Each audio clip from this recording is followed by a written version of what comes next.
Alléluia. Tu peux me donner un meilleur amen que celui-là. Tu peux me donner un amen beaucoup plus en santé que celui-là. Ça commence à venir. Alléluia. Que Dieu soit béni pour ce matin. J'aimerais que tu salues la personne qui est loin de toi. Pas à côté, mais celle qui est loin de toi. Alléluia. Que Dieu vous bénisse abondamment. Et avant de pouvoir commencer avec le message de ce matin, j'aimerais qu'on puisse recevoir le prophète Ézéchiel qui est au milieu de nous alors qu'il se lève avec sa moitié. Tiens-toi debout, maman, on va te recevoir aussi. Alléluia. Il était avec nous la fois dernière, il y a quelques semaines, lorsqu'on a expérimenté la persécution. Alléluia. Il m'a dit, ce matin, je veux venir communier avec vous. Et c'est une bénédiction que d'avoir des frères, des membres de famille qui sont avec vous dans les bons comme dans les mauvais moments. Amen. C'est quelqu'un qui a toujours su se disponibiliser, peu importe ses occupations. Et on apprécie énormément ton ministère. Il dirige une vision qui est vraiment en pleine croissance. Amen. Autant ici au Canada qu'ailleurs, ils font un excellent travail. Amen. Ils sont en Zambie, ils sont au Congo, ils sont ici au Canada, en Colombie-Britannique. Et Dieu l'utilise vraiment puissamment pour restaurer des vies. Amen. Et j'aimerais que l'on puisse maintenant acclamer pour nous-mêmes, pour vous qui êtes là ce matin.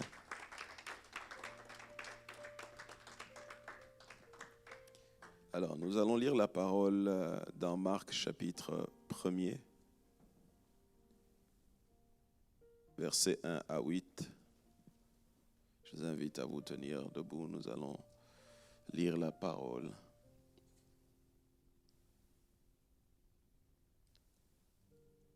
Marc chapitre 1er. Pour ceux qui cherchent encore, allez dans l'Ancien Testament. Si vous le trouvez, venez me voir, on va vous délivrer à la fin du culte. Alléluia. Marc chapitre 1er, 1 à 8. La Bible dit, commencement de l'évangile de Jésus-Christ, Fils de Dieu, selon ce qui est écrit dans Ésaïe le prophète. Voici, j'envoie devant toi mon messager qui préparera ton chemin. C'est la voix de celui qui crie dans le désert. Soulignez cela. Préparez le chemin du Seigneur, aplanissez ses sentiers. Jean parut baptisant dans le désert et prêchant le baptême de repentance pour la rémission des péchés.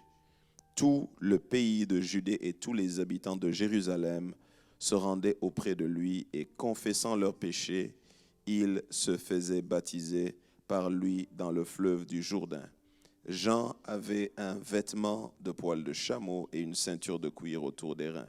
Il se nourrissait de sauterelles et de miel sauvage. Il prêchait disant, « Il vient après moi celui qui est plus puissant que moi. Et je ne suis pas digne de délier en me baissant la courroie de ses souliers. Moi, je vous ai baptisé d'eau, lui, il vous baptisera du Saint-Esprit. » Enfin, nous allons dans Luc chapitre 7, verset 28.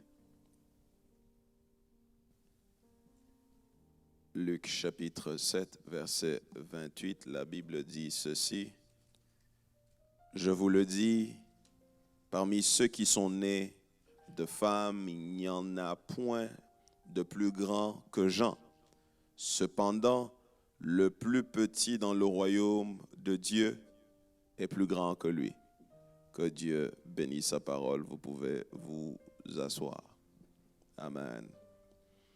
Depuis quelques semaines maintenant, nous avons introduit une nouvelle série d'enseignements où nous parlons de comment débloquer sa destinée. Amen.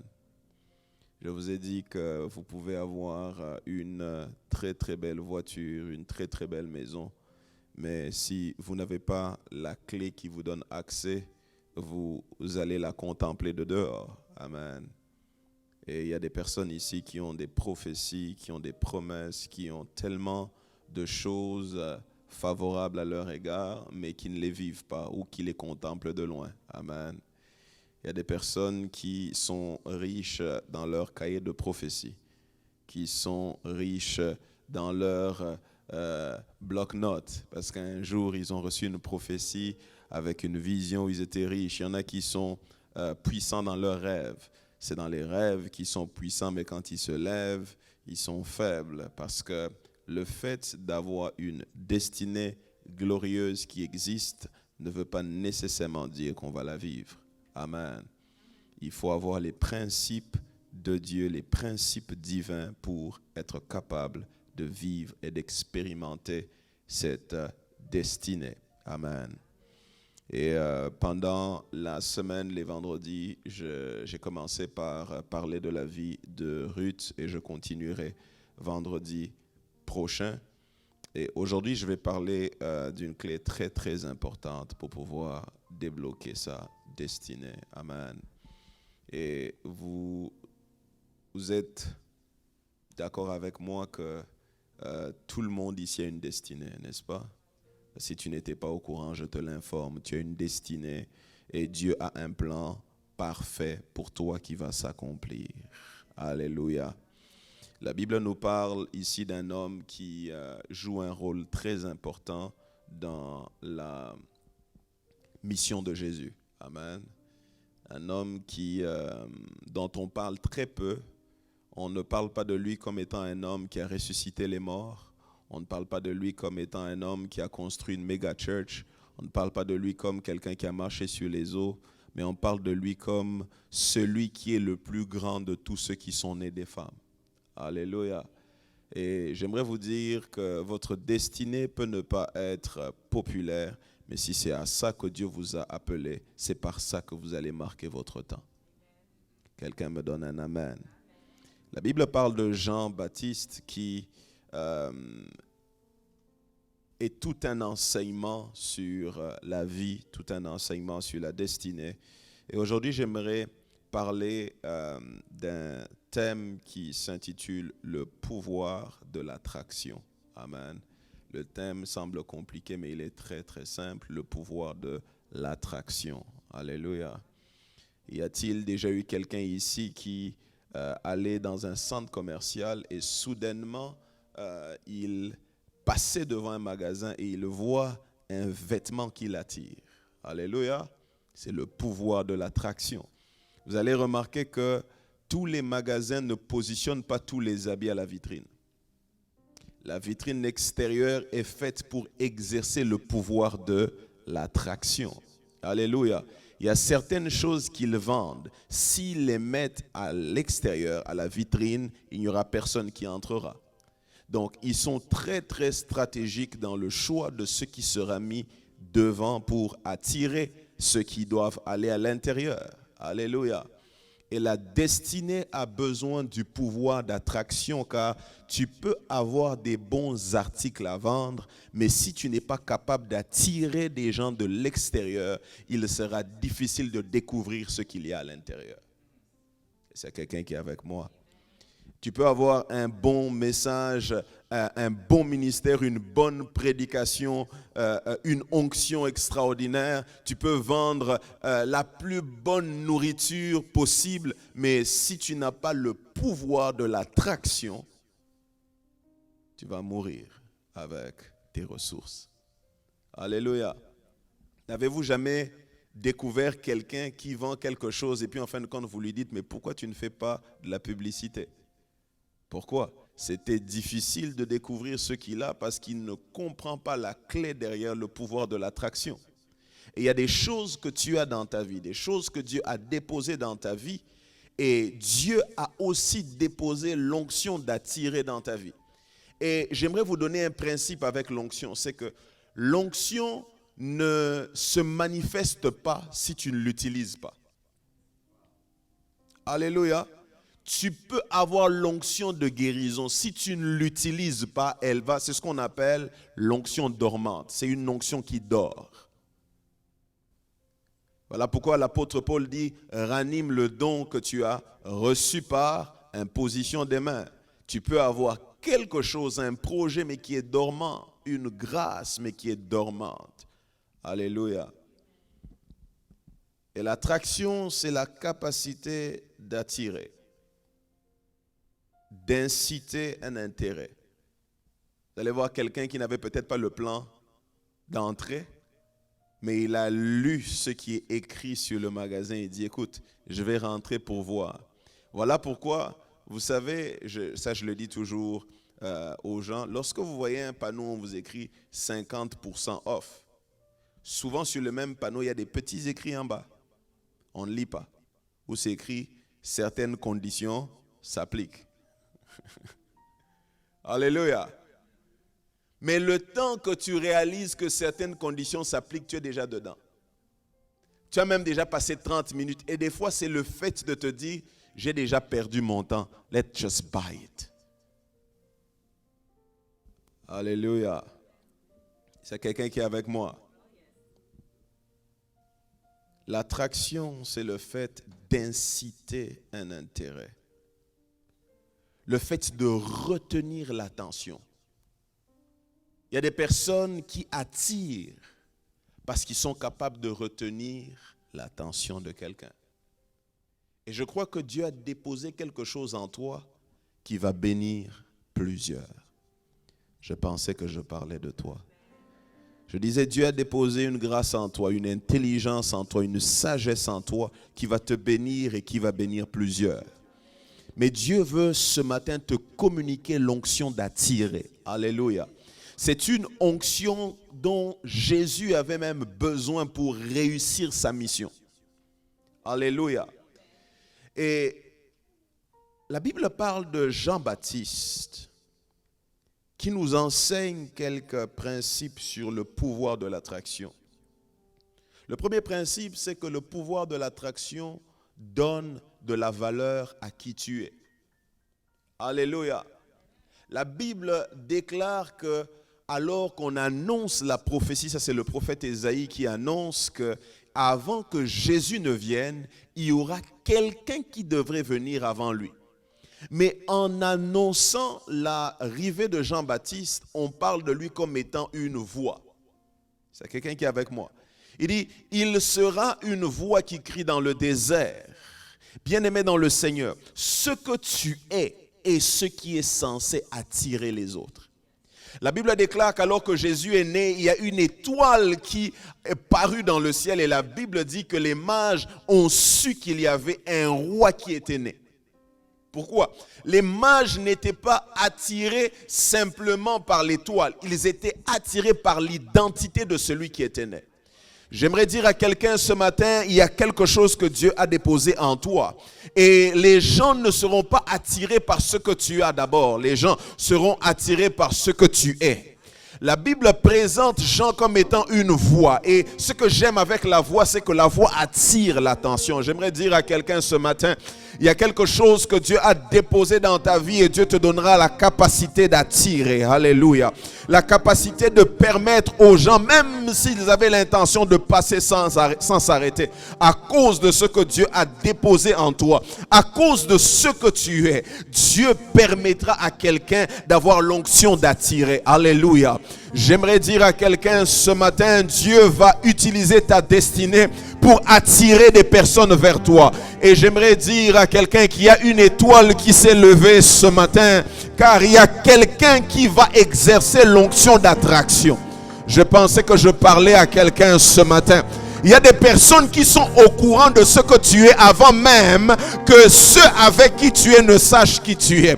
La Bible déclare que les mages ont quitté de loin et ils sont venus pour venir adorer ce que eux ils considèrent, celui que eux considéraient déjà comme étant un roi, alors que ses parents le voyaient comme étant un enfant malgré qu'il était miraculeux. J'aimerais dire à quelqu'un ce matin, le pouvoir d'attraction, Dieu l'a déposé en toi. J'aimerais parler à quelqu'un ce matin, tu attireras des personnes dans ton ministère. Tu attireras des personnes dans ton projet.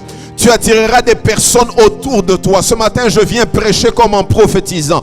Pour dire à quelqu'un, il y a l'onction d'attraction que Dieu dépose dans la vie de quelqu'un. J'aimerais dire à quelqu'un, si tu n'as pas d'argent, ce n'est pas grave. Dieu n'a pas déposé l'onction d'attraction dans ce que tu as. La Bible déclare, lorsque Jésus est né, Jésus était né main vide. Mais l'onction d'attraction a fait que lorsque les mages sont venus apporter quelque chose entre ses mains. Ce matin, je ne viens pas parler à des personnes qui ont des millions en banque. Je ne viens pas parler à des personnes qui sont célèbres. Je viens seulement parler à des personnes qui ont l'onction d'attraction en eux. J'aimerais te dire que Dieu a déposé en toi ce qui te manque, my God. Dieu a déposé en toi la capacité d'attirer ce qui te manque. Voilà pourquoi ta destinée ne commence pas tant que tu n'as pas découvert qui tu es. Tu ne peux pas attirer si tu ne sais pas que tu es une voix. Il faut que Jean sache que je suis une voix pour qu'il parle. Et c'est quelqu'un qui est avec moi. Bien-aimé dans le Seigneur, si jusqu'à aujourd'hui, tu es incapable de répondre sans bégayer quand on te demande quelle est ta destinée, tu dois aller en retraite après ce message. Donne-moi un amen. Si tu es incapable, sans hésiter, de pouvoir dire qui tu es en Christ, c'est qu'il y a un problème. Alléluia. Le pouvoir d'attraction donne la valeur à qui tu es. À l'instant où tu découvres qui tu es, ta destinée commence. La Bible présente Jean non pas comme un homme riche, mais comme un homme qui savait qui il était. Alléluia.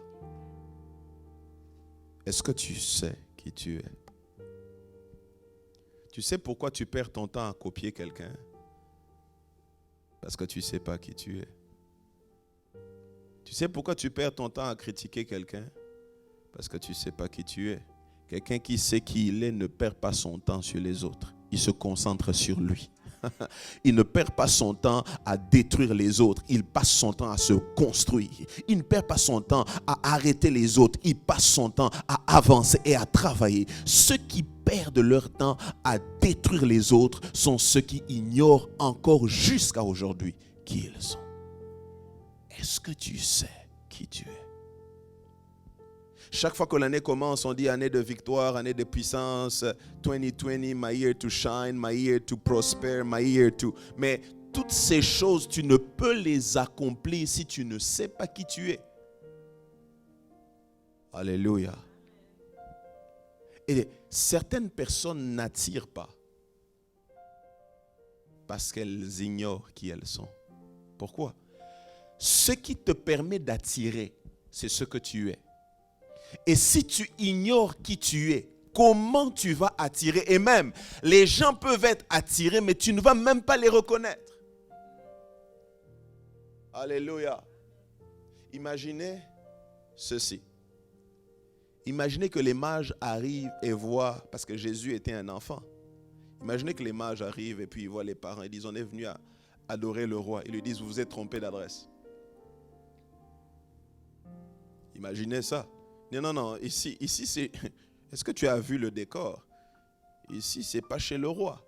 Mais il savait que l'enfant qui venait de naître n'était pas tout le monde. Et quand tu sais qui tu es, tu sauras recevoir ce qui est à toi. Combien ont chassé les mages?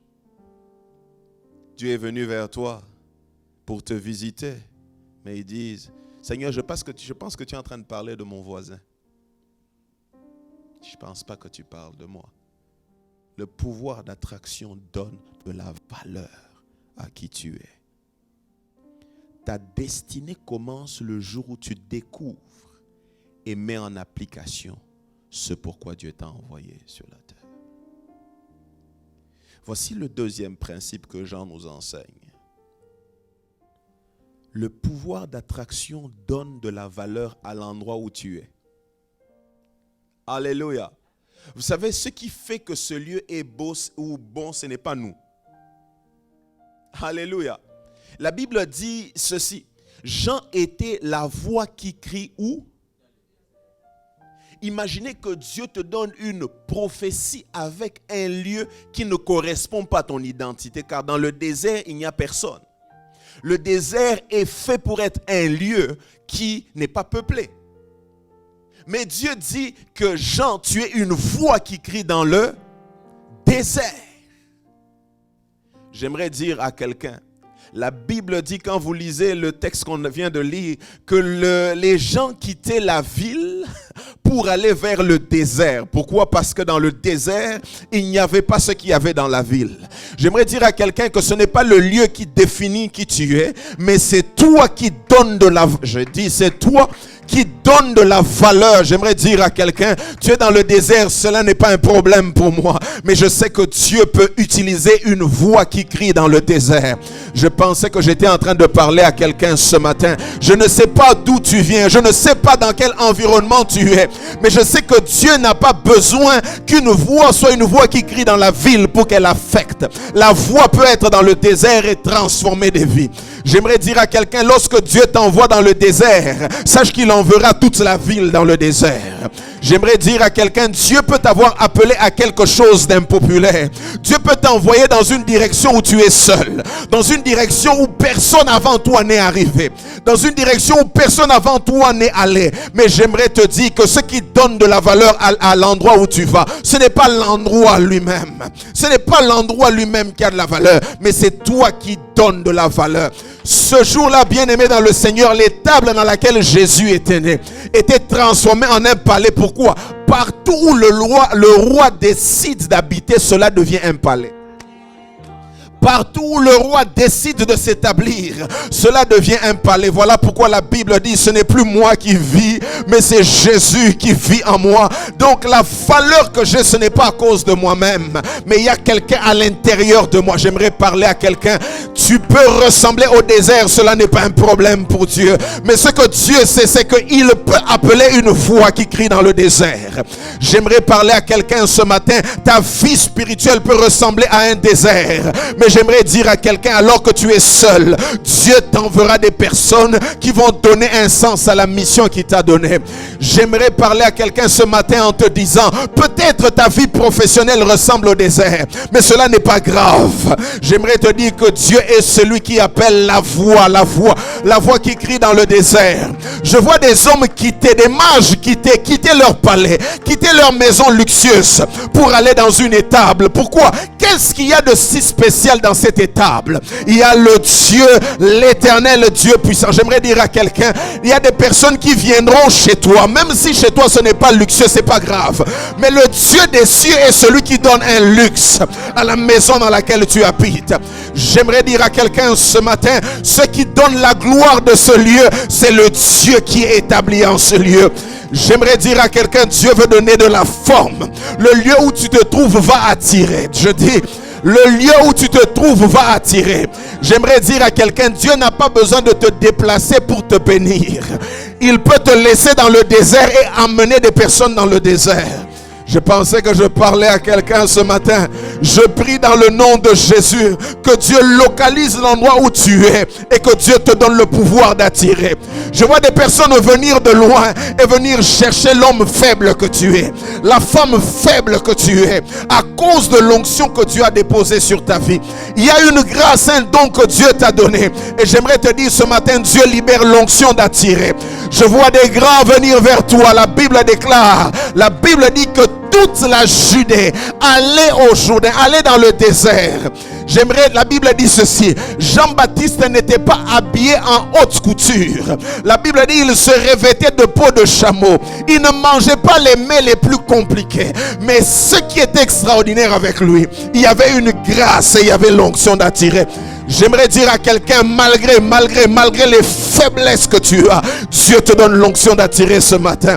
Malgré l'impopularité selon les hommes, Dieu te donne la capacité d'attirer.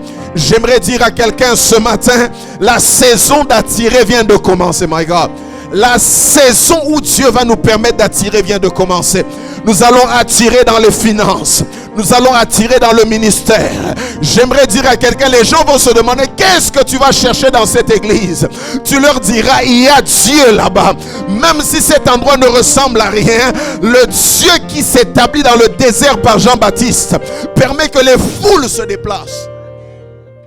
Et imaginez des personnes qui se rencontrent en ville, ils se demandent, où est-ce que tu vas? Il dit, je vais au désert. Il dit, qu'est-ce que tu vas faire au désert? J'ai rendez-vous avec Dieu. Alléluia.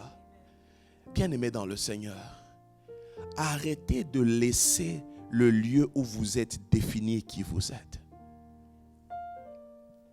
Alléluia. Il y a des personnes qui ne comprennent pas l'influence qu'ils ont. Il y a des choses que tu cherches qui te cherchent.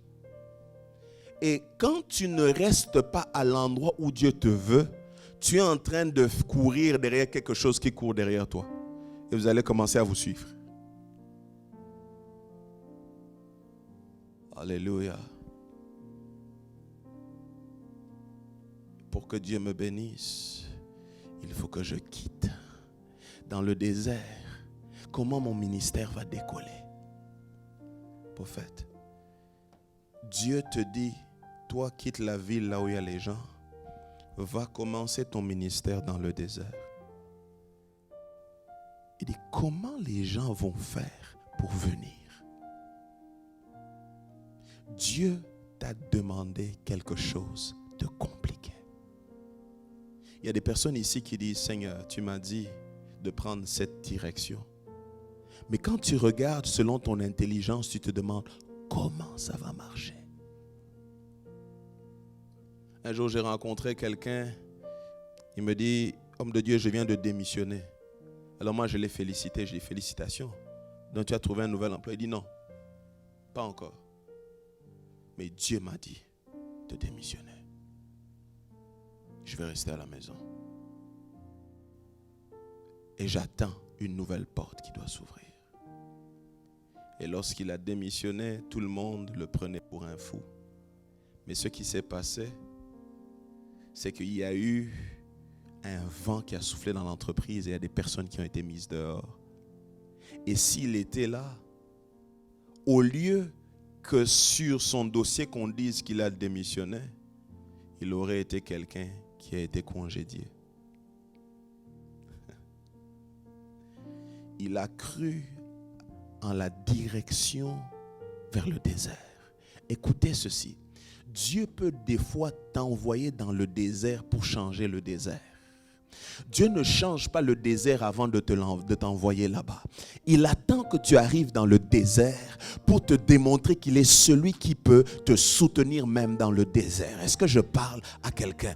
Il y a une direction dans laquelle tu as peur de partir. Il y a une décision que tu as peur de prendre. Il y a quelque chose, tu te demandes, si j'y vais, comment les choses vont se passer? C'est à l'instant où les calculs deviennent compliqués que tu apprends à dépendre de Dieu. Tant que tu maîtrises tous les calculs, tu maîtrises encore ta destinée. Mais quand tu déposes ta destinée entre les mains de Dieu, alors tu comprends que c'est toi qui donnes de la valeur à ce lieu. Alléluia. Est-ce que vous savez qu'il y a certains lieux que Dieu visite parce que tu es là? Je reprends. Est-ce que vous savez qu'il y a certaines entreprises qui sont prospères parce qu'il y a des fils et des filles de Dieu qui sont là? La Bible dit que l'arche est allée dans la maison d'Obed-Édom. Et la présence de l'arche a fait prospérer ce qu'il faisait. La Bible dit que Joseph arrive dans la maison de Potiphar. La présence de Joseph a fait que toutes les affaires de Potiphar ont commencé à avancer. Et l'erreur de Potiphar, c'est de croire qu'il peut être prospère sans Joseph. Maintenant, si Joseph pleure la maison de Potiphar, c'est qu'il n'a pas compris que c'est lui qui valorise la maison de Potiphar. J'aimerais dire à quelqu'un que chaque fois que Potiphar t'éloigne, il s'éloigne de sa faveur, mais il te positionne pour que tu ailles encore briller. J'aimerais dire à quelqu'un, lorsque tu déplaces une lumière, cela ne veut plus dire que cette lumière n'est plus lumière. Elle est simplement allée éclairer à un autre endroit. J'aimerais dire à quelqu'un ce matin, Dieu veut que tu réalises que c'est toi qui donnes la valeur au lieu où il t'a placé. Je prie dans le nom de Jésus ce matin que Dieu ouvre les yeux de quelqu'un. Est-ce que tu réalises que c'est toi? Tu es un porteur de Dieu. La Bible dit qu'on a emmené l'arche devant Dagon. La Bible dit qu'ils sont revenus le matin et ils ont vu que la statue de Dagon était face contre terre. Pourquoi? À cause de l'autorité qui était établie dans l'arche. Bien-aimés dans le Seigneur, souvent nous pleurons parce que nous ignorons le pouvoir d'attraction que l'on a. Alléluia. Où est-ce que tu te trouves? Dans quel désert tu es? Où tu es en train de te plaindre? Il y a des gens baptistes qui ont même arrêté de prêcher. Un jour, j'ai rencontré un frère. J'ai dit, mais frère, toi tu postais beaucoup. Il dit, pasteur, j'avais 5 likes seulement. 5 likes. J'ai dit, frère, continue. Les 5 là, pour les 5 là, continue de poster. Quelqu'un me donne un amen. J'ai dit, frère, continue d'évangéliser. En tout cas, j'ai dit, non. Il dit, 5 likes. Et dans les 5, seulement 4, c'est des gens qui habitent avec lui. Plus lui-même, quand tu postes, il like déjà lui-même. Ça fait 5. Le problème, c'est que Jean-Baptiste a peur d'aller dans le désert, en attendant un désert rempli pour commencer à prêcher. Dieu attend qu'un Jean-Baptiste aille vers le désert pour qu'il envoie le peuple. Alléluia. Dieu veut que tu acceptes de faire un mouvement pour qu'il fasse un mouvement. Dieu veut qu'il y ait un Jean-Baptiste qui accepte d'être la voix qui crie dans le désert. J'aimerais dire à quelqu'un, même si tu penses que personne ne t'écoute, bientôt il y aura des personnes qui écouteront ton message. Je dis bientôt il y aura des personnes qui écouteront ton message. J'aimerais dire à quelqu'un, tu peux aller seul vers le désert, mais tu ne resteras pas seul dans le désert. Tu peux aller seul vers cette direction, mais tu ne resteras pas seul. J'aimerais dire à quelqu'un, prends le risque d'aller vers le désert. Le Dieu des cieux te donne rendez-vous dans le désert. Je dis, le Dieu des cieux te donne rendez-vous dans le désert. Je suis en train de dire à quelqu'un, la gloire de ton témoignage se trouve dans le désert. C'est là que tu diras, ce ne sont pas les stratégies d'évangélisation, ce ne sont pas les stratégies, ce n'est pas le porte-à-porte, c'est la puissance de Dieu qui prenait des hommes de la ville et les emmenait dans le désert. J'aimerais dire à quelqu'un, l'onction que Dieu t'a donnée va fonctionner même dans le désert. Alléluia. Va vers le désert.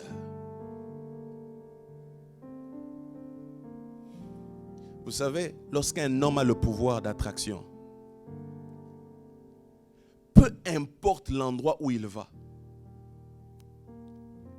comme il y a cette onction sur lui, est-ce que vous pensez que Jésus, avant d'aller quelque part, il faisait un poste pour dire « Je serai en Galilée » ?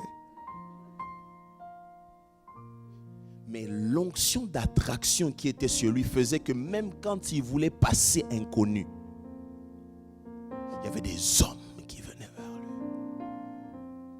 Il y a quelque chose que Dieu a déposé en toi. Regardez le troisième principe que la vie de Jean-Baptiste nous enseigne sur le pouvoir de l'attraction. Jean-Baptiste nous enseigne que lorsque tu es capable d'attirer Jésus, tu vas attirer le monde. Car si tout le monde vient au Jourdain et que Jésus ne vient pas, c'est que ton Jourdain est nul. Ta réussite sans Jésus n'est pas une réussite. Je dis ta réussite sans Jésus n'est pas une réussite. Ce jour-là, la présence de Jésus a changé le parcours de Jean-Baptiste au Jourdain. Ce jour-là, il a trouvé, et cela a donné un autre sens au travail qu'il faisait. J'aimerais dire à quelqu'un, si tu attires le monde sans attirer le ciel, c'est que tu as un problème. Il y a des personnes qui se contentent d'attirer le monde sans attirer le ciel. Des personnes qui sont contentes lorsqu'ils ont fait une conférence et que la salle était pleine, mais que la présence de Dieu n'était même pas là. Aujourd'hui, les gens sont dans des compétitions des pleins. Alors qu'une salle remplie d'hommes mais vide de Dieu est une salle vide. Une salle remplie d'hommes mais vide de Dieu est une salle vide. Car le ciel ne s'ouvre pas quand tout le monde vient. Le ciel s'ouvre lorsque Jésus vient au Jourdain. Et si Jésus n'est pas au Jourdain, le ciel sera fermé. My God. Il faut que Jésus vienne au Jourdain pour que le ciel s'ouvre au Jourdain. Ainsi ton ciel est fermé parce que les hommes sont avec toi mais Dieu n'est pas avec toi. À l'instant où tu réalises, Seigneur, merci pour les frères et sœurs qui me soutiennent, mais c'est toi que je veux. Merci pour la présence des frères et des sœurs, mais c'est ta présence que je veux. Merci pour ce que tu fais à gauche et à droite, mais c'est ta présence que je veux. Dieu m'envoie parler à quelqu'un ce matin, attire Dieu dans ton projet. Car si tu as des clients mais que le ciel n'est pas dans ton affaire, tu as un problème. Je dis, si tu as des clients et que le ciel n'est pas avec toi, c'est que tu as un problème. La Bible dit que l'élévation ne vient ni de l'Orient ni de l'Occident, mais l'élévation vient de Dieu. J'aimerais dire à quelqu'un, fais de la place à Jésus au Jourdain. Je dis, fais de la place à Jésus, tu vas voir. Ton histoire au Jourdain va prendre de l'ampleur. J'aimerais parler à Jean-Baptiste, tu es déjà célèbre au Jourdain, mais tant que Jésus ne trouve pas sa place au Jourdain, ta place, ton ministère au Jourdain n'aura pas le même sens. Il faut que tu acceptes de faire de la place à Jésus. Écoutez ceci. La Bible dit que Jean a parlé de Jésus. N'est-ce pas? Jean a dit, je ne suis même pas digne de délier la courroie de ses chaussures. N'est-ce pas? Mais ensuite, Jésus parle de Jean. Chaque fois que Jean parle de Jésus, Jean ouvre le ciel. Et chaque fois que le ciel est ouvert, Jésus parle de Jean. Pour que Jésus parle de toi, tu dois parler de lui. Alléluia. Pour que Jésus parle de toi, tu dois commencer par apprendre à parler de lui.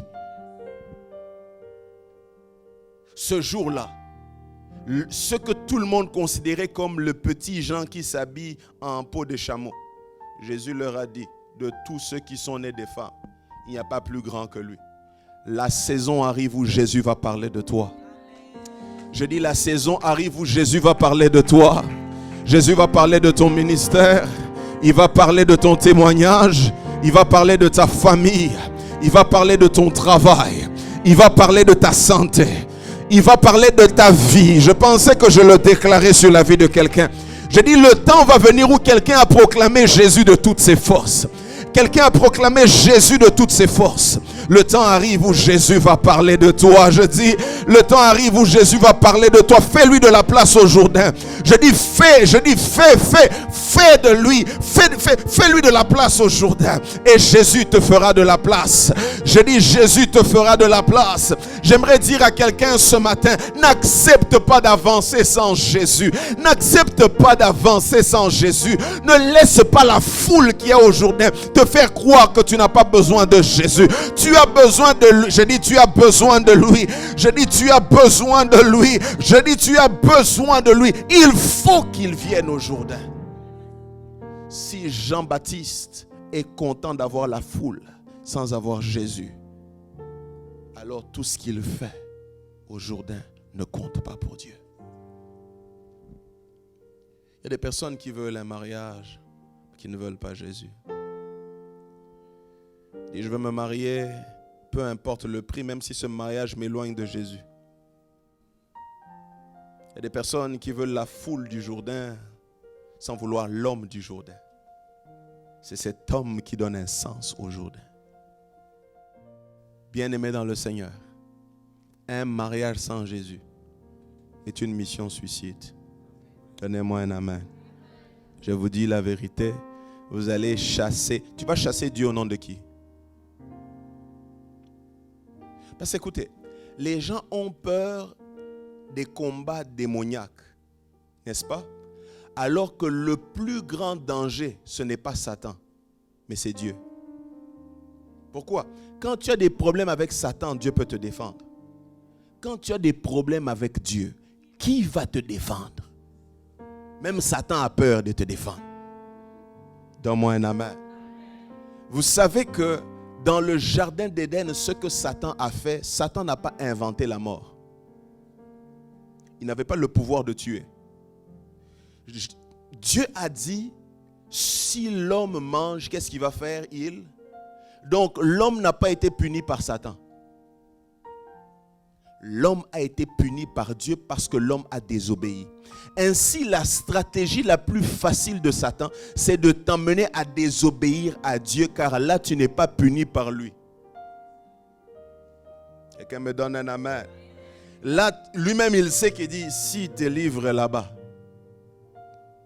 tu as un problème sérieux.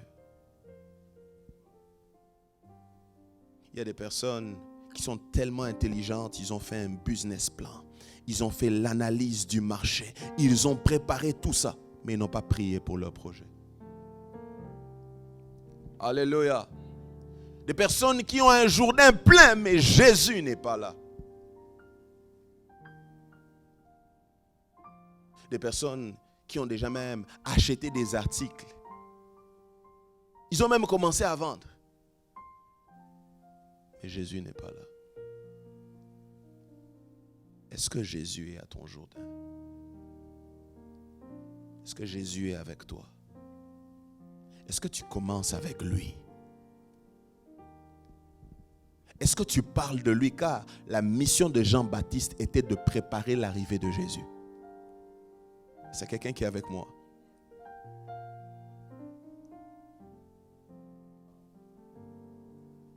Tant qu'il ne vient pas au Jourdain,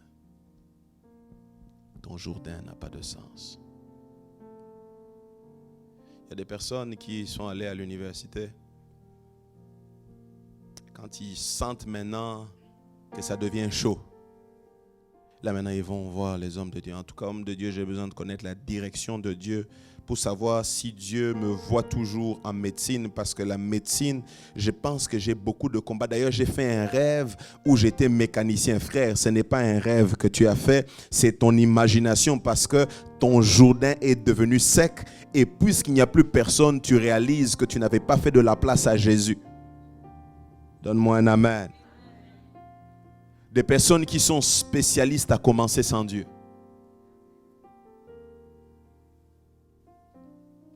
Vous savez, le danger du Jourdain, c'est qu'au Jourdain, on a la popularité. Tout le monde parlait de Jean. Personne ne connaissait Jésus, hein, à part ceux qui avaient lu la prophétie. Jean, en ce temps-là, était plus populaire que Jésus. Oh, donnez-moi un amen. Mais Jean savait que s'il était populaire, c'est parce qu'il avait eu la grâce de préparer l'arrivée du plus populaire. Alléluia. Donc, Jésus lui a fait la grâce d'avoir une audience pour le préparer, pour que lui vienne. Cher Jean, est-ce que tu te souviens encore que c'est pour Jésus que tu es là? Prophète, j'ai vu des personnes qui jeûnent quand ils sont seuls dans le désert. Mais quand ça roule, quand le nombre de personnes qui viennent se faire baptiser augmente, ils commencent à s'éloigner de Dieu. J'aimerais vous dire ceci. À l'instant où on décide de se débarrasser de Dieu, on commence à échouer. Église Espérance de Gloire. À l'instant où on pensera qu'on est assez fort pour avancer sans Dieu, Dieu nous abandonnera. Restons dépendants de Dieu. Je dis, restons dépendants de Dieu. Il était avec nous avant à la foule et il sera avec nous pendant la foule. Il était avec Jean alors que personne ne le connaissait dans le désert. Et il sera avec lui-même quand la foule sera là. J'aimerais dire à quelqu'un, Jésus était avec toi alors que personne ne te connaissait. Alors même que tu ne le connaissais pas, lui il te connaissait déjà. Alors même que tu n'avais pas l'onction que tu as, lui il était avec toi. J'aimerais dire à quelqu'un, n'accepte pas de perdre la présence de Dieu. Je dis, n'accepte pas de perdre la présence de Dieu. Je prie dans le nom de Jésus. Il y a quelqu'un qui était faible ce matin. Dieu m'envoie te dire, tends-lui la main et il va marcher avec toi. Je dis, tends-lui la main, il va marcher avec toi. Tu étais sur le point de l'abandonner. Dis-lui, Seigneur, aide-moi, viens à mon secours. J'aimerais dire à quelqu'un ce matin, n'abandonne pas le Seigneur. N'abandonne pas le Seigneur. Sinon le Jourdain n'aura plus de sens. Si tu attires les hommes sans être capable d'attirer Dieu, est-ce que vous savez que Dieu aime qu'on l'attire? Lorsque Dieu a créé l'homme, Dieu l'a créé avec un pouvoir d'attraction. La Bible dit tous les soirs, Dieu descendait dans le jardin. Il laissait les anges. Il laissait les 4 êtres vivants. Il laissait les vieillards. Il laissait les archanges pour aller parler avec Adam. Pourquoi? Dieu a déposé en l'homme le pouvoir d'attraction. Bien-aimé, le diable a été précipité sur la terre, mais cela n'a jamais précipité Dieu de venir. Dieu n'avait même pas un programme régulier où il descendait. Mais quand c'était autour de l'homme, Dieu a déposé en l'homme la capacité de l'attirer. J'aimerais dire à quelqu'un, la clé qui ouvre le ciel, Jésus l'a laissé sur Jésus l'a laissé sur la terre. Je dis la clé qui ouvre le ciel, Jésus l'a laissé sur la terre. Quand vous lisez Genèse, la Bible dit ceci: l'Éternel Dieu n'avait pas encore fait pleuvoir sa pluie parce qu'il n'y avait pas d'homme pour arroser le sol. Alléluia. À l'instant où l'homme était là pour semer, alors Dieu était capable d'ouvrir. J'aimerais dire à quelqu'un, si tu reconnais le pouvoir d'attraction, tu attireras Dieu. Je dis, tu attireras Dieu, tu attireras Dieu. Je vois quelqu'un ce matin, par son adoration, par sa prière, par son attitude, permettre au Dieu des cieux de pouvoir descendre en ce lieu. Je décrète et je déclare dans le nom de Jésus que Dieu te donne cette onction qu'il avait donnée à Adam, cette onction qui attire. Je dis cette onction qui attire, qui n'attire pas que des choses de ce monde, mais qui attire le ciel. Est-ce que je parle à quelqu'un ce matin? Je prie que Dieu nous donne la capacité d'attirer le ciel. La Bible déclare, alors que Jésus était mort à la croix, la Bible dit que la terre s'est obscurcie. Pourquoi? Ce jour-là, toute l'attention était sur un homme qui était pendu au bois. Et la Bible dit que ce n'est plus nous qui vivons, mais c'est Jésus qui vit en nous. Donc, nous avons le pouvoir d'attirer le ciel. Je dis, nous avons le pouvoir d'attirer le ciel. Je dis, nous avons le pouvoir d'engager le ciel. Et ce que j'aime avec Dieu, lorsque Dieu se déplace, il ne se déplace pas seul parce que c'est un roi. Donc quand il est là, c'est normal que tu vois les anges. Quand il est là, c'est normal que tu vois son cortège.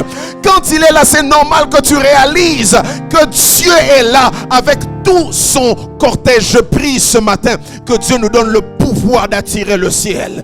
Je refuse d'avoir des cultes où les hommes sont réunis mais Dieu n'est pas présent. Que Dieu nous donne la capacité d'ouvrir le ciel et d'attirer Dieu. Alléluia. Que Dieu te donne la force d'attirer. Que Dieu te donne la force d'ouvrir le ciel. Ce pouvoir, Dieu te l'a donné. Car un homme qui sait attirer Dieu saura attirer le monde. Bien-aimé, si Dieu peut accepter de venir vers toi, ce n'est pas cette entreprise qui ne viendra pas. Alléluia. Ce n'est pas ta guérison qui aura peur de venir. Pourquoi? Tu as la force d'attirer. Ce jour-là, Jean-Baptiste, il a attiré Jésus au Jourdain. Je sens que quelqu'un va attirer Dieu ce matin. Peux-tu te lever? Nous allons prier. Nous allons attirer le Seigneur ce matin. Joue la même mélodie que tu jouais tantôt.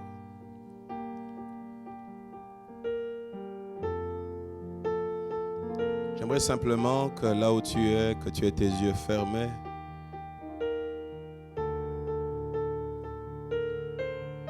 Et que tu exerces le pouvoir d'attraction que tu as. Que tu pries le Seigneur, que tu lui dis, Seigneur, je veux vivre ta gloire. Dis-lui, Seigneur, je ne veux pas un Jourdain rempli d'hommes. Seigneur, nous ne voulons pas que ce lieu soit un lieu rempli d'hommes, mais vide de ta présence. J'attends d'entendre ta voix monter.